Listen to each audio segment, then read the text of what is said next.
प्रसाद। मोहन नींद न आवे हावै, हार कजर वस्त्र अपरण कीने। ओडिनी ओडिनी ओडिनी, कब कर हावैरी रहाओ। सरन सुहागन चरण सीस तर, लालन मोहि मलावो कब कर आवैरी। सुनहो सहेरी बात मिलना कहूँ, सगरो आहा मिटावो। सुनहो सहेरी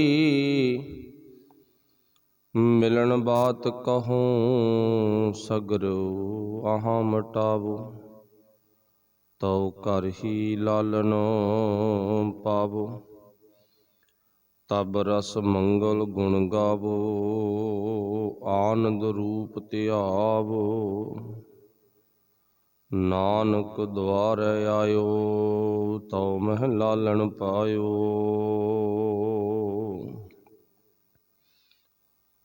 मोहन रूप दिखावे, अब मोहे नींद सुहावै। सब मेरी तिखा बुझानी, अब मैं सहज समानी।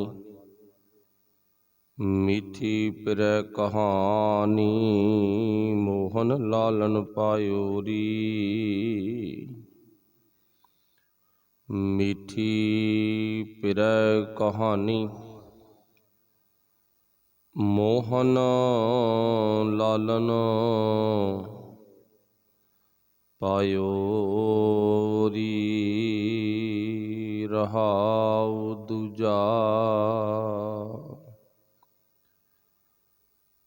शब्द गुरु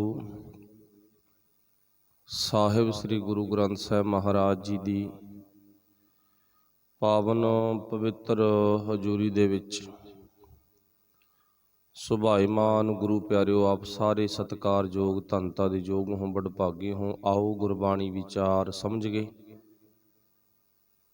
ਗੁਰਫਤਿਹ ਦੀ ਸਾਂਝ ਪਾਈਏ। ਸਾਰਿਆਂ ਨੇ ਪਿਆਰ ਭਾਵਨਾ ਸਤਿਕਾਰ ਸਹਿਤ ਬੋਲਣਾ ਜੀ। ਆਖਿਓ ਵਾਹਿਗੁਰੂ ਜੀ ਕਾ ਖਾਲਸਾ, ਵਾਹਿਗੁਰੂ ਜੀ ਕੀ ਫਤਿਹ। ਧੰਨ ਧੰਨ ਸਾਹਿਬ ਸ੍ਰੀ ਗੁਰੂ ਅਰਜਨ ਦੇਵ ਮਹਾਰਾਜ, ਉਹਨਾਂ ਵੱਲੋਂ ਉਚਾਰਨ ਕੀਤਾ ਹੋਇਆ ਬਿਲਾਵਲ ਰਾਗ ਦੇ ਵਿੱਚ ਪਾਵਨ ਸ਼ਬਦ ਆਪਾਂ ਸਾਰਿਆਂ ਨੇ ਕਾਵਿ ਰੂਪ ਦੇ ਵਿੱਚ ਹੁਕਮਨਾਮਾ ਸਾਹਿਬ ਦੇ ਰੂਪ ਵਿੱਚ ਸੁਣਿਆ ਹੈ। ਇਸ ਪਾਵਨ ਸ਼ਬਦ ਦੀ ਵਿਚਾਰ ਕਿਸ ਤਰ੍ਹਾਂ ਹੈ, ਧੰਨ ਗੁਰੂ ਅਰਜਨ ਦੇਵ ਮਹਾਰਾਜ ਜੀ ਵਿਚਾਰ ਦੇ ਰਾਹੀਂ ਕੀ ਸਮਝਾਉਂਦੇ ਨੇ, ਉਸ ਦਾ ਕੀ ਪੱਖ ਹੈ, ਕੀ ਮਤਲਬ ਹੈ। ਰਾਗ ਬਿਲਾਵਲ ਮਹਿਲਾ ਪੰਜਵਾਂ, ਘਰ 13ਵਾਂ ਪੜਤਾਲ। 13ਵੇਂ ਘਰ ਦੇ ਵਿੱਚ ਪੰਜਵੇਂ ਪਾਤਸ਼ਾਹ ਜੀ ਦੀ ਬਿਲਾਵਲ ਰਾਗ ਦੇ ਵਿੱਚ ਬਾਣੀ। ਇੱਕ ਓੰਕਾਰ ਸਤਿਗੁਰ ਪ੍ਰਸਾਦ, ਗੁਰੂ ਦੀ ਕਿਰਪਾ ਸਦਕਾ। ਫਿਰ ਪਾਤਸ਼ਾਹ ਜੀ ਇਸ ਸ਼ਬਦ ਵਿੱਚ ਦੋ ਰਹਾਉ ਦੇ ਬੰਦ ਨੇ। ਇੱਕ ਰਹਾਉ ਦੀ ਤੁਕ ਦੇ ਵਿੱਚ ਪ੍ਰਸ਼ਨ ਕੀਤਾ ਅਤੇ ਦੂਸਰੇ ਰਹਾਉ ਦੇ ਵਿੱਚ ਉੱਤਰ ਦਿੱਤਾ। ਆਪਾਂ ਨੂੰ ਪਤਾ ਨਾ ਵੀ ਪ੍ਰਸ਼ਨ ਤੇ ਉੱਤਰ, ਜਦੋਂ ਰਹਾਉ ਦੇ ਬੰਦ ਦੋ ਆ ਜਾਣ ਤਕਰੀਬਨ ਬਣ ਹੀ ਜਾਂਦੇ ਨੇ। 3 ਆ ਜਾਣ, 4 ਆ ਜਾਣ, 5 ਆ ਜਾਣ, ਉਹਦੇ ਵਿੱਚ ਪ੍ਰਸ਼ਨ ਉੱਤਰ ਦੀ ਗੱਲ ਚੱਲ ਪੈਂਦੀ ਆ। ਇੱਕ ਜਗ੍ਹਾ ਤੇ ਪ੍ਰਸ਼ਨ ਹੁੰਦਾ ਤੇ ਦੂਜੀ ਜਗ੍ਹਾ ਤੇ ਉੱਤਰ ਹੁੰਦਾ। ਹੁਣ ਜਿਹੜਾ ਪਹਿਲਾ ਰਹਾਉ ਦਾ ਬੰਦਾ, ਇਹਦੇ ਵਿੱਚ ਇੱਕ ਪ੍ਰਸ਼ਨ ਆ, ਇੱਕ ਸਵਾਲ ਕੀਤਾ ਧੰਨ ਗੁਰੂ ਅਰਜਨ ਦੇਵ ਮਹਾਰਾਜ ਜੀ ਨੇ ਸਾਨੂੰ ਸਮਝਾਉਣ ਦੇ ਲਈ ਉਸ ਪਰਮਾਤਮਾ ਨੂੰ। ਸਵਾਲ ਕੀ ਹੈ? ਸਤਿਗੁਰੂ ਪਾਤਸ਼ਾਹ ਜੀ ਦਾ ਸਵਾਲ ਬੜਾ ਅਹਿਮ ਆ, ਆਮ ਸਵਾਲਾਂ ਵਰਗਾ ਸਵਾਲ ਨਹੀਂ ਹੈ। ਕਿਉਂਕਿ ਗੁਰੂ ਆ ਨਾ ਪੰਜਵੇਂ ਪਾਤਸ਼ਾਹ ਨੇ, ਉਹਨਾਂ ਦਾ ਆਮ ਸਵਾਲਾਂ ਵਰਗਾ ਸਵਾਲ ਨਹੀਂ, ਬੜਾ ਅਹਿਮ ਸਵਾਲ ਹੈਗਾ। ਸਵਾਲ ਕੀ ਹੈ? ਆਪਣੀ ਜ਼ਿੰਦਗੀ ਦੇ ਨਾਲ ਸੰਬੰਧਿਤ। ਉਹਦੇ ਵਿੱਚ ਜ਼ਿਕਰ ਕੀਤਾ, ਮੋਹਨ ਨੀਂਦ ਨਾ ਆਵੈ ਹਾਵੈ, ਹਾਰ ਕਜਰ ਬਸਤਰ ਅਭਰਨ ਕੀਨੇ। ਫਿਰ ਲਿਖਿਆ ਓਡੀਨੀ ਓਡੀਨੀ ਓਡੀਨੀ, ਉੱਡ ਗਈ ਉੱਡ ਗਈ ਉੱਡ ਗਈ, ਖਤਮ ਹੋ ਗਈ। ਕਬ ਘਰ ਆਵੈ ਰੀ, ਕਦੋਂ ਤੂੰ ਘਰ ਆਵੇਂਗਾ। ਅੱਖਰੀ ਅਰਥ ਨਾਲ ਨਾਲ ਆਪਾਂ ਕਰੀ ਜਾਂਦੇ ਹਾਂ। ਹੇ ਮਾਲਕ ਜੀ, ਹੇ ਵਾਹਿਗੁਰੂ ਜੀ, ਮੈਨੂੰ ਨੀਂਦ ਨਹੀਂ ਆਉਂਦੀ। ਮੋਹਨ, ਮੋਹਨ ਪਰਮਾਤਮਾ ਰੱਬ ਜੀ, ਨੀਂਦ ਨਾ ਆਵੈ ਹਾਵੈ। ਹੇ ਮਾਲਕ ਜੀ, ਹੇ ਵਾਹਿਗੁਰੂ ਜੀ, ਮੈਨੂੰ ਨੀਂਦ ਨਹੀਂ ਆਉਂਦੀ। ਆਵੈ ਤੋਂ ਭਾਵ ਆਉਂਦੀ ਨਹੀਂ, ਹਾਵੈ ਤੋਂ ਭਾਵ ਹੌਂਕੇ, ਹੌਂਕੇ ਆਈ ਜਾਂਦੇ ਨੇਗੇ। ਪਤਾ ਨਹੀਂ ਕਿਉਂ ਉੱਡ ਗਈ, ਚਲੀ ਗਈ ਮੇਰੀ ਜ਼ਿੰਦਗੀ ਚੋਂ, ਨੀਂਦ ਹੀ ਖਤਮ ਹੋ ਗਈ। ਤੇ ਹੁਣ ਆਪਾਂ ਨੂੰ ਇਹ ਵੀ ਪਤਾ, ਨੀਂਦ ਨਾ ਆਵੇ ਸਰੀਰਕ ਤਲ ਤੇ ਤਾਂ ਬੜੀਆਂ ਬਿਮਾਰੀਆਂ ਚੁੰਬੜ ਜਾਂਦੀਆਂ ਨੇ। ਨੀਂਦ ਨਾ ਆਉਣ ਦੇ ਕਾਰਨ ਮਤਲਬ ਸਿੱਧ ਹੋ ਗਿਆ ਵੀ ਨੀਂਦ ਆਉਣੀ ਜ਼ਰੂਰੀ ਆ, ਹਨਾ। ਦੂਜੀ ਗੱਲ, ਨੀਂਦ ਨਹੀਂ ਆਉਂਦੀ ਤਾਂ ਕਈ ਵਾਰ ਆਪਣਾ ਆਮ ਹੀ ਕਹਿ ਦਿੰਦੇ ਵੀ ਤੇਰੇ ਦਿਮਾਗ ਤੇ ਕੋਈ ਗੱਲ ਚੜੀ ਵੀ ਆ, ਕੋਈ ਟੈਨਸ਼ਨ ਪੈ ਗਈ ਤੈਨੂੰ, ਚਿੰਤਾ, ਤੈਨੂੰ ਤਾਂ ਕਰਕੇ ਨੀਂਦ ਨਹੀਂ ਆਉਂਦੀ। ਹੁਣ ਤਾਂ ਕੋਈ ਮਤਲਬ ਨਹੀਂ ਨੀਂਦ ਨਾ ਆਵੇ। ਜਾਂ ਤੂੰ ਕਿਸੇ ਫਿਕਰ ਦੇ ਵਿੱਚ ਆ, ਗਹਿਰੇ ਤੈਨੂੰ ਧੋਖੇ ਦੇ ਵਿੱਚ ਫਸਿਆ ਹੋਇਆਗਾ, ਤਾਂ ਇੱਥੇ ਸੱਚੇ ਪਾਤਸ਼ਾਹ ਗੁਰੂ ਅਰਜਨ ਦੇਵ ਮਹਾਰਾਜ ਜੀ ਕਹਿੰਦੇ ਪਤਾ ਨਹੀਂ ਕੀ ਕਾਰਨ ਆ ਤੇ ਮੈਨੂੰ ਨੀਂਦ ਨਹੀਂ ਆ ਰਹੀ। ਨਾ ਨੀਂਦ ਆਉਣ ਦਾ ਕਾਰਨ ਚਲੋ ਆਪਾਂ ਸਰੀਰਕ ਤਲ ਤੇ ਜੋੜ ਲੈਂਦੇ ਹਾਂ, ਮੰਜਾ ਬਿਸਤਰਾ ਨਹੀਂ ਹੋਣਾਗਾ। ਧਰਤੀ ਤੇ ਕੀ ਹੈ, ਨਾ ਨੀਂਦ ਆਉਂਦੀ ਹੋਵੇ। ਚੰਗੀ ਵਿਛਾਈ ਨਹੀਂ ਹੋਣੀ, ਕੀ ਆ ਤਾਂ ਨਾ ਨੀਂਦ ਆਉਂਦੀ ਹੋਵੇ। ਕੋਈ ਨਹਾਉਣ ਧੋਣ ਦਾ ਕਿਸੇ ਤਰ੍ਹਾਂ ਦਾ ਪ੍ਰੋਗਰਾਮ ਨਹੀਂ ਤਾਂ ਨਾ ਨੀਂਦ ਆਉਂਦੀ ਹੋਵੇ। ਕੀ ਆ ਵੀ ਸਰੀਰਕ ਤਲ ਤੇ ਆਪਾਂ ਆਮ ਹੀ ਜੋੜ ਲੈਂਦੇ ਹਾਂ ਵੀ ਜਦ ਨਹਾ ਧੋ ਲਓ, ਥੋੜ੍ਹਾ ਜਿਹਾ ਫਰੈਸ਼ ਹੋ ਜਾਵਾਂਗੇ, ਨੀਂਦ ਆ ਜਾਊਗੀ। ਕੋਈ ਇੱਦਾਂ ਦੀਆਂ ਗੱਲਾਂ ਗੁਰੂ ਪਾਤਸ਼ਾਹ ਜੀ ਦੇ ਜੀਵਨ ਨਾਲ ਨਾ, ਉਹ ਤਾਂ ਨਾਲ ਲਿਖ ਦਿੱਤਾ। ਕੀ ਲਿਖਿਆ ਹੈਗਾ? ਹਾਰ ਕਜਰ। ਮੈਂ ਤਾਂ ਨਹਾ ਧੋ ਕੇ ਨਾ ਆਪਣੇ ਤਨ ਨੂੰ ਫਰੈਸ਼ ਵੀ ਕਰ ਲਿਆ, ਸ਼ਿੰਗਾਰ ਵੀ ਲੈਤਾ, ਸ਼ਿੰਗਾਰ ਲਿਆ ਮੈਂ, ਹਾਰ, ਗਲ 'ਚ ਹਾਰ ਵੀ ਪਾ ਲਿਆ, ਕਜਰ, ਅੱਖਾਂ ਵਿੱਚ ਕਜਲ ਮਤਲਬ ਕਿ ਸੁਰਮਾ ਵੀ ਪਾ ਲਿਆ, ਬਸਤਰ ਅਭਰਨ ਕੀਨੇ, ਚੰਗੇ ਬਸਤਰ ਵੀ ਪਹਿਨ ਲਏ। ਚੱਲ ਕਈ ਵਾਰ ਵੀ ਆਪਾਂ ਆਮ ਹੀ ਕਹਿ ਦਿੰਦੇ ਹਾਂ ਵੀ ਕੰਮ ਧੰਦੇ ਵਾਲੇ ਕੱਪੜੇ ਆ, ਮਿੱਟੀ ਘੱਟੇ ਵਾਲੇ, ਹੋ ਸਕਦਾ ਵੀ ਤਾਂ ਨਾ ਟੇਕ ਆਉਂਦੀ ਹੋਵੇ, ਨੀਂਦ ਆਉਂਦੀ ਹੋਵੇ। ਹੁਣ ਇੱਥੇ ਸਵਾਲ ਦਾ ਜਵਾਬ ਦਿੱਤਾ ਵੀ ਨਹੀਂ ਪਾਤਸ਼ਾਹ, ਮੈਂ ਤਾਂ ਵਧੀਆ ਫਰੈਸ਼ ਹੋ ਚੁੱਕਿਆਗਾ, ਨੀਂਦ ਨਹੀਂ ਆਉਂਦੀ। ਪਰ ਉੱਡ ਗਈ ਉੱਡ ਗਈ ਉੱਡ ਗਈ। ਇੱਥੇ ਲਿਖਿਆ ਉਡੀਨੀ ਉਡੀਨੀ ਉਡੀਨੀ, ਨੀਂਦ ਖੰਭ ਲਾ ਕੇ ਉੱਡ ਗਈ। ਤੇ ਹੁਣ ਨਾ ਆਉਣ ਦਾ ਕਾਰਨ ਕੀ ਆ?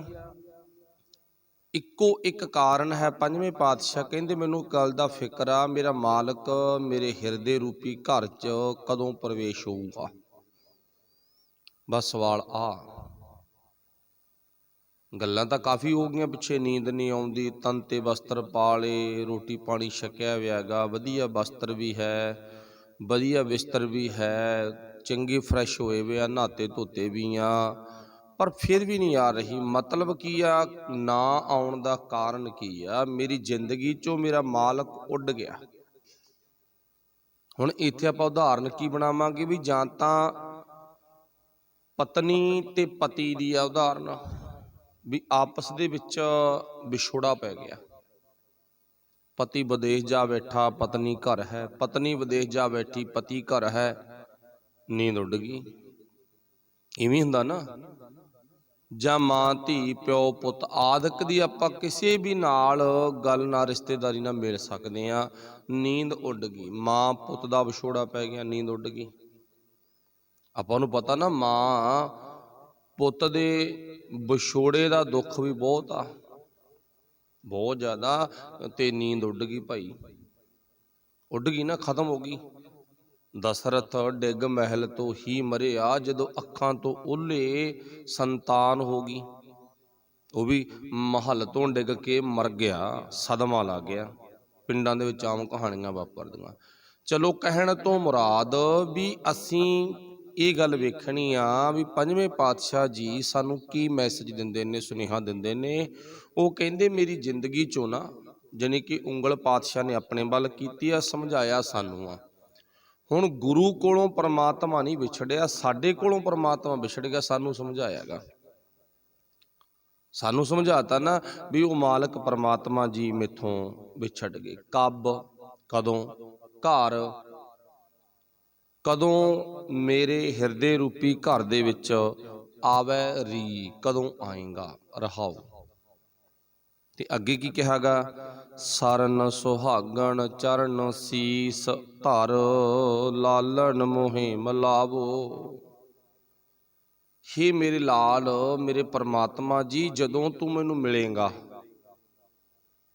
ਸਰਨ, ਫਿਰ ਪਾਤਸ਼ਾਹ ਜੀ ਕਹਿੰਦੇ ਸੁਹਾਗਣ।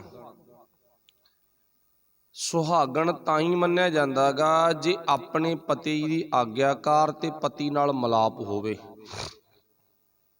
ਸਰਨ ਸੁਹਾਗਣ ਚਰਨ ਸੀਸ ਧਰ, ਮੈਂ ਆਪਣਾ ਸੀਸ ਆ ਜਿਹੜਾ ਉਹ ਵਾਹਿਗੁਰੂ ਦੇ ਚਰਨਾਂ ਵਿੱਚ ਧਰ ਦੇਵਾਂਗੀ, ਅਰਪਣ ਕਰ ਦੇਵਾਂਗੀ। ਸੀਸ ਧਰਨ ਤੋਂ ਭਾਵ ਕੀ ਹੈ, ਇੱਥੇ ਸਰੀਰਕ ਤਲ ਤੇ ਕੋਈ ਵਿਚਾਰ ਨਹੀਂ ਹੈ। ਇੱਥੇ ਸੀਸ ਧਰਨ ਤੋਂ ਭਾਵ ਹੈ ਵੀ ਮੇਰੇ ਵਿਚਾਰ ਨੇ ਜਿਹੜੇ ਉਹ ਖਤਮ ਹੋ ਜਾਣਗੇ ਤੇ ਮੇਰੇ ਵਿਚਾਰਾਂ ਦੀ ਥਾਂ ਤੇ ਗੁਰੂ ਦੇ ਵਿਚਾਰ ਚੱਲ ਪੈਣਗੇ। ਜਾਣੀ ਕਿ ਮੈਂ ਆਪਣੀ ਮੱਤ ਖਤਮ ਕਰ ਦੇਵਾਂਗੀ ਤੇ ਗੁਰੂ ਦੀ ਮੱਤ ਗ੍ਰਹਿਣ ਕਰ ਲਵਾਂਗੀ, ਰੱਬ ਦੀ ਮੱਤ ਗ੍ਰਹਿਣ ਕਰ ਲਵਾਂਗੇ, ਉਹਦੇ ਹੁਕਮ ਦੀ ਆਗਿਆਕਾਰ ਹੋ ਜਾਵਾਂਗੀ। ਇਹ ਸਿਆਣੀ ਪਤਨੀ ਦੀਆਂ ਨਿਸ਼ਾਨੀਆਂ ਨੇ। ਨਿਵਣ ਸੁਅੱਖਰ ਖਵਣ ਗੁਣ, ਜੀਵਾ ਮਣੀਆਂ ਮੰਤ, ਇਹ ਤ੍ਰੈ ਭੈਣੇ ਵੇਸ ਕਰ, ਤਾਂ ਵਸ ਆਵੀ ਕੰਤ। ਇਹ ਗੁਣ ਨਾ ਸੁਹਾਗਣ ਦੇ ਆ ਨਾ, ਵੀ ਜਦੋਂ ਮੇਰਾ ਮਾਲਕ ਪੰਜਵੇਂ ਪਾਤਸ਼ਾਹ ਕਹਿੰਦੇ ਮੈਨੂੰ ਮਿਲ ਪਿਆ ਤੇ ਮੈਂ ਆਪਣਾ ਸੀਸ ਉਹਦੇ ਚਰਨਾਂ ਵਿੱਚ ਧਰ ਦੇਵਾਂਗੀ, ਮਤਲਬ ਉਹਦੀ ਮੱਤ ਗ੍ਰਹਿਣ ਕਰ ਲਵਾਂਗੀ। ਮੈਨੂੰ ਮਿਲ ਜੇ ਉਹ, ਮੈਂ ਇਹ ਵਾਅਦਾ ਕਰਦੀ ਹਾਂ, ਇਹ ਮੈਂ ਪ੍ਰਣ ਕਰਦੀ ਹਾਂ, ਇਹ ਮੈਂ ਪ੍ਰੋਮਿਸ ਕਰਦੀ ਹਾਂ ਮੇਰੇ ਮਾਲਕ ਪਰਮੇਸ਼ਰ ਪਰਮਾਤਮਾ ਦੇ ਨਾਲ। ਅੱਗੇ ਪਾਤਸ਼ਾਹ ਜੀ ਕਹਿੰਦੇ ਨੇ, ਕਬ ਘਰ ਆਵੈ ਰੀ, ਪਰ ਮੈਨੂੰ ਇਹ ਦੱਸੋ, ਮੈਨੂੰ ਨੀਂਦ ਨਹੀਂ ਆਉਂਦੀ, ਕਦੋਂ ਮੇਰੇ ਘਰ ਵਿੱਚ ਆਊਗਾ ਉਹ, ਮੈਨੂੰ ਨਹੀਂ ਗੱਲ ਕਲੀਅਰ ਕਰੋ। ਇੰਨੀ ਕੁ ਗੱਲ ਮੇਰੇ ਜੀਵਨ ਦੇ ਵਿੱਚ ਨਾ ਮੈਨੂੰ ਕਲੀਅਰ ਕਰ ਦਿਓ, ਕਦੋਂ ਆਊ ਮੇਰੇ ਸਰੀਰ ਰੂਪੀ ਹਿਰਦੇ ਰੂਪੀ ਘਰ ਦੇ ਵਿੱਚ। ਚਲੋ ਇੱਥੇ ਥੋੜ੍ਹਾ ਜਿਹਾ ਨਾ ਆਪਾਂ ਪਾਸੇ ਇਤਿਹਾਸ ਦੇ ਵਿੱਚ ਚੱਲੀਏ। ਆਪ ਜੀ ਨੂੰ ਪਤਾ, ਧੰਨ ਸ੍ਰੀ ਗੁਰੂ ਅੰਗਦ ਵਾਹਿਗੁਰੂ ਜੀ ਰਾਮਦਾਸ ਮਹਾਰਾਜ, ਉਹਨਾਂ ਦੇ ਤਾਏ ਦਾ ਬੇਟਾ ਗਾ ਸਹਾਰੀ ਮੱਲ, ਤੇ ਸਹਾਰੀ ਮੱਲ ਦੇ ਪੁੱਤ ਦਾ ਵਿਆਹ ਲਾਹੌਰ। ਹੁਣ ਸੁਨੇਹਾ ਭੇਜਿਆ ਗਾ ਵੀ ਤੁਸੀਂ ਆਪ ਵੀ ਪਹੁੰਚੋ ਪਰਿਵਾਰ ਸਮੇਤ। ਇਉਂ ਕਰੋ ਵੀ ਆਪਣੇ ਨਾ ਇੱਕ ਪੁੱਤਰ ਨੂੰ ਜਾਂ ਤੁਸੀਂ ਆਪ ਪਹਿਲਾਂ ਆ ਜਾਓ, ਆ ਕੇ ਕੰਮ ਧੰਦਾ ਕਰਵਾਇਓ। ਚਲੋ ਉੱਥੇ ਇਤਿਹਾਸਕਾਰ ਲਿਖਦੇ ਨੇ ਵੀ ਪਾਤਸ਼ਾਹ ਨੇ ਆਪਣੇ ਪ੍ਰਿਥੀ ਚੰਦ ਅਤੇ ਮਹਾਦੇਵ ਵੱਲ ਇਸ਼ਾਰਾ ਕੀਤਾ ਵੀ ਤੁਸੀਂ ਜਾਓ। ਕਹਿੰਦੇ ਨਹੀਂ ਜੀ, ਸਾਡੇ ਬਿਨਾਂ ਇੱਥੇ ਕੰਮ ਨਹੀਂ ਚੱਲਣਾ। ਪ੍ਰਿਥੀ ਚੰਦ ਕਹਿੰਦਾ ਮੇਰੇ ਬਿਨਾਂ ਤਾਂ ਜਮੀ ਨਹੀਂ ਕੰਮ ਚੱਲਣਾ, ਮੈਂ ਜ਼ਿੰਮੇਵਾਰ ਬੰਦਾ ਗਾ, ਕਿੱਥੇ ਲੋਟ ਆਊ ਢਾਂਚਾ। ਮਹਾਦੇਵ ਕਹਿੰਦਾ ਨਹੀਂ ਜੀ, ਮੈਂ ਇੱਥੋਂ ਵੀ ਨਹੀਂ ਜਾਣਾ, ਮਜਬੂਰੀਆਂ ਨੇ ਘਰ ਦੀਆਂ। ਕਹਿੰਦਾ ਕੋਈ ਗੱਲ ਨਹੀਂ, ਮੌਕੇ ਤੇ ਜਾਵਾਂਗੇ, 10 ਮਿੰਟ ਮੂੰਹ ਦਿਖਾਵਾਂਗੇ, ਮੁੜ ਆਵਾਂਗੇ। ਚੌਥੇ ਪਾਤਸ਼ਾਹ ਕਹਿੰਦੇ ਨਹੀਂ ਬੇਟਾ, ਵੀ ਜਦੋਂ ਅਗਲੇ ਨੇ ਬੁਲਾਇਆ ਤੇ ਆਪਣਾ ਜਾਣ ਦਾ ਫਰਜ਼ ਬਣਦਾ, ਆਪਾਂ ਜਾਣਾ, ਤੁਸੀਂ ਜਾਓ, ਇੱਕ ਇਹਨਾਂ ਕੰਮ ਧੰਦਾ ਕਰਾਓ ਜਾ ਕੇ। ਨਾ ਆਖੇ ਲੱਗੇ ਤੇ ਆਖੇ ਨਾ ਲੱਗਣ ਤੋਂ ਸਿੱਧ ਕੀ ਹੋ ਗਿਆ, ਫਿਰ ਪਿੱਛੇ ਵੀ ਰਹਿ ਗਏ। ਜੋ ਗੱਲਾਂ ਦੇ ਵਿੱਚੋਂ ਗੱਲਾਂ ਹੀ ਫੜਨੀਆਂ ਹੁੰਦੀਆਂ ਨਾ, ਪਤਾ ਵੀ ਪੰਜਵੇਂ ਪਾਤਸ਼ਾਹ ਜਿੱਤ ਗਏ ਇਸ ਜੰਗ ਦੇ ਵਿੱਚ। ਇਸ਼ਾਰਾ ਪੰਜਵੇਂ ਪਾਤਸ਼ਾਹ ਵੱਲ ਕੀਤਾ। ਗੁਰੂ ਸਾਹਿਬ ਕਹਿੰਦੇ ਐਂ ਕਰ ਪੁੱਤ, ਤੂੰ ਜਾ ਫਿਰ ਲਾਹੌਰ ਚਲਾ ਜਾ, ਉੱਥੇ 2 ਕੰਮ ਕਰਨੇ ਨੇ। ਇੱਕ ਤਾਂ ਤੈਂ ਨਾ ਵਿਆਹ ਦੇ ਵਿੱਚ ਕੰਮ ਧੰਦਾ ਕਰਵਾਉਣਾ, ਤੇ ਨੰਬਰ 2 ਤੇ ਸਿੱਖੀ ਦਾ ਪ੍ਰਚਾਰ ਕਰਨਾ। ਇਹਨੂੰ ਕਿਹਾ ਜਾਂਦਾ ਇੱਕ ਤੀਰ ਦੇ ਨਾਲ ਦੋ ਨਿਸ਼ਾਨੇ। ਤੀਰ ਇੱਕ ਆ, ਨਿਸ਼ਾਨੇ ਦੋ। ਤੇ ਇੱਥੋਂ ਸਿੱਖਿਆ ਸਾਨੂੰ ਕੀ ਮਿਲੂਗੀ? ਮੰਨ ਲਓ ਸਾਡਾ ਜੀਵਨ ਵੀ ਅਜਿਹਾ ਹੋਵੇ, ਅਸੀਂ ਕਿਸੇ ਵੀ ਥਾਂ ਤੇ ਜਾਈਏ, ਤੀਰ ਇੱਕ ਤੇ ਨਿਸ਼ਾਨੇ ਦੋ ਲੱਗ ਜਾਣ, ਪ੍ਰੋਗਰਾਮ ਵੀ ਅਟੈਂਡ ਹੋ ਜੇ ਤੇ ਨਾਲ ਕਿਸੇ ਨਾ ਕਿਸੇ ਦੇ ਜੀਵਨ ਵਿੱਚ ਕੋਈ ਗੱਲ ਵੀ ਚਲੀ ਜਾਵੇ, ਅਸੀਂ ਵੀ ਸਿੱਖੀ ਦਾ ਪ੍ਰਚਾਰ ਕਰ ਸਕਦੇ ਹਾਂ। ਅਸੀਂ ਵੀ ਕਰ ਸਕਦੇ ਹਾਂ ਨਾ। ਤੇ ਉੱਥੇ ਪੰਜਵੇਂ ਪਾਤਸ਼ਾਹ ਦੀ ਡਿਊਟੀ ਲਾਤੀ। ਨਾਲ ਕੀ ਕਹਿ ਦਿੱਤਾ? ਜਿਹੜੀ ਗੱਲ ਮਿਲਣ ਦੀ ਆ, ਜਿੰਨਾ ਟਾਈਮ ਅਸੀਂ ਨਹੀਂ ਬੁਲਾਵਾਂਗੇ ਤੇ ਉਹਨਾਂ ਟਾਈਮ ਤੈਂ ਵਾਪਸ ਨਹੀਂ ਮੁੜਨਾ। ਸਤ ਵਚਨ ਜੀ। ਹੁਣ ਗੁਰੂ ਪਾਤਸ਼ਾਹ ਜੀ ਦੇ ਹੁਕਮ ਦੇ ਅਨੁਸਾਰ ਪੰਜਵੇਂ ਗੁਰਦੇਵ ਪੰਜਵੇਂ ਪਾਤਸ਼ਾਹ ਚਲੇ ਗਏ, ਪਰ ਹੁੰਦਾ ਕੀ ਆ, ਸਿੱਖੀ ਦਾ ਪ੍ਰਚਾਰ ਆ ਜਿਹੜਾ ਉਹ ਸ਼ੁਰੂ ਕਰਿਆ, ਨਾਲ ਜੋ ਪ੍ਰੋਗਰਾਮ ਆ ਉਹ ਵੀ ਅਟੈਂਡ ਕੀਤਾ ਗਾ। ਤੇ ਹੁਣ ਕੁਛ ਦਿਨਾਂ ਬਾਅਦ ਗੁਰੂ ਪਾਤਸ਼ਾਹ ਦੇ ਪਿਆਰ ਦੀ ਖਿੱਚ ਅੰਦਰ ਬਣ ਗਈ, ਮਿਲਣ ਦੀ ਤਾਂਘ ਬਣ ਗਈ। ਅਰਦਾਸਾਂ ਕਰਦਾ, ਸੱਚੇ ਪਾਤਸ਼ਾਹ ਬੁਲਾ ਲਓ, ਮੈਂ ਆ ਵੀ ਨਹੀਂ ਸਕਦਾ। ਕਿਉਂ? ਕਿਉਂਕਿ ਤੁਸੀਂ ਲੋਕ ਲਾ ਕੇ ਤੋਰਿਆ ਨਾ, ਪਾਸਵਰਡ ਤਾਂ ਤੁਹਾਡੇ ਹੱਥ ਵਿੱਚ ਆ। ਵੀ ਤੁਸੀਂ ਇਹ ਕਹਿ ਕੇ ਤੋਰਿਆ ਵੀ ਜਿੰਨਾ ਟਾਈਮ ਅਸੀਂ ਬੁਲਾਉਂਦੇ ਨਹੀਂ ਉਨਾ ਟਾਈਮ ਆਉਣਾ ਨਹੀਂ, ਤੇ ਮਾਲਕ ਜੀ ਕਿਰਪਾ ਕਰੋ ਮੈਨੂੰ ਬੁਲਾਓ। ਤੇ ਉੱਥੇ ਪੰਜਵੇਂ ਪਾਤਸ਼ਾਹ ਨੇ ਨਾ ਸੁਨੇਹੇ ਲਾਉਣੇ ਸ਼ੁਰੂ ਕਰ ਦਿੱਤੇ, ਪਾਤਸ਼ਾਹ ਮੇਰਾ ਚਿੱਤ ਨਹੀਂ ਲੱਗਦਾ, ਮੇਰਾ ਜੀ ਨਹੀਂ ਲੱਗਦਾ, ਤੇ ਕਿਰਪਾ ਕਰਕੇ ਮੈਨੂੰ ਬੁਲਾ ਲਾ। ਜੋ ਤੂੰ ਸੇਵਾ ਲਾਈ ਸੀ ਨਾ, ਉਹ ਮੈਂ ਸੇਵਾ ਨਿਭਾ ਚੁੱਕਿਆ, ਵਿਆਹ ਵੀ ਲੰਘ ਚੁੱਕਿਆ, ਤੇ ਸਿੱਖੀ ਦਾ ਮੈਂ ਪ੍ਰਚਾਰ ਵੀ ਜਿੰਨੇ ਦਿਨ ਇੱਥੇ ਰਿਹਾ ਕਰ ਰਹਾਂਗਾ, ਅੱਜ ਤੱਕ ਹੁਣ ਵੀ ਕਰ ਰਹਾਂਗਾ, ਪਰ ਕਿਰਪਾ ਕਰਕੇ ਮੈਨੂੰ ਤੁਸੀਂ ਬੁਲਾ ਲਓ। ਮੇਰਾ ਮਨ ਲੋਚੈ ਗੁਰਦਰਸ਼ਨ ਤਾਈ, ਬਿਲਪ ਕਰੈ ਚਾਤ੍ਰਿਕ ਕੀ ਨਿਆਈ, ਤ੍ਰਿਖਾ ਨਾ ਉਤਰੈ ਸ਼ਾਂਤ ਨਾ ਆਵੈ, ਬਿਨ ਦੇਖੇ ਗੁਰ ਦਰਬਾਰੇ ਜੀਓ। ਹਉ ਘੋਲੀ ਜੀਓ ਘੋਲ ਕਮਾਈ, ਤੇ ਸੱਚੇ ਗੁਰ ਦਰਬਾਰੇ ਜੀਓ। ਇੱਕ ਘੜੀ ਨਾ ਮਿਲਤੇ ਤਾਂ ਕਲ ਜੁਗ ਹੋਤਾ, ਹੁਣ ਕਦ ਮਿਲਿਆ ਪ੍ਰੈ ਤੁਧ ਭਗਵੰਤਾ, ਮੋਇ ਰਹਿਣ ਨਾ ਵਿਹਾਵੈ। ਤੇ ਇੱਥੇ ਕੀ ਲਿਖਿਆ? ਨੀਂਦ ਨਾ ਆਵੈ ਮੋਹੇ ਮੈਨੂੰ, ਰਹਿਣ ਨਾ ਵਿਹਾਵੈ, ਨੀਂਦ ਨਾ ਆਵੈ, ਬਿਨ ਦੇਖੇ ਗੁਰ ਦਰਬਾਰੇ ਜੀਓ।